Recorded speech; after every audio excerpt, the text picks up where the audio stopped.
দাজ্জাল কখন আসবে? অনেক বড় কথা আছে। পৃথিবীতে একটা বিশাল খরা হবে। ওই খরা যেটা ইউসুফ আলাইহিস সালামের জমানাতে হয়েছিল, ওই রকম খরা হওয়ার পর মানুষ অভাবী হয়ে যাবে। দাজ্জাল আসবে, আর দাজ্জাল এসে কি করবে? মানুষকে সোনা দেবে, হিরে দেবে, জহরাত দেবে, দিয়ে কি বলবে? আমার খোদা বল। আপনারা ভাবছেন আমরা কি বলবো নাকি?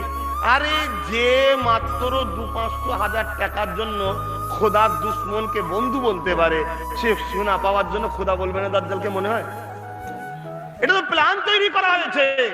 এখন থেকে প্ল্যান তৈরি করা হচ্ছে। জীবনে যে মানুষটা কোনোদিন হাত পাতেনি, সে যখন হাত পাততে যাবে 1000 বার লজ্জা লাগবে। ঘর থেকে আবার ঢুকে পড়বে, বেরিয়ে আবার ঢুকে পড়বে, আবার বেরোবে, আবার ঢুকে পড়বে। পেটের খিদের জ্বালা, কিন্তু অভাব হয়ে গেছে, হাত পাতা অভ্যেস নেই, হাত পাততে লজ্জা লাগবে। মহাশয় ভালো আছেন? আসসালামু আলাইকুম। ঘুরঘুর করছে, বলতে পারছে না যে ভাই একটু হবে খাবার, অভ্যাস নেই। যখন একবার বলে ফেলবে, দুবার বলে ফেলবে, 3 বার বলে ফেলবে, আল্লাহ আবারও যদি ধনী করে দেয়, হাত পাতা অভ্যেস কিন্তু কাটবে না।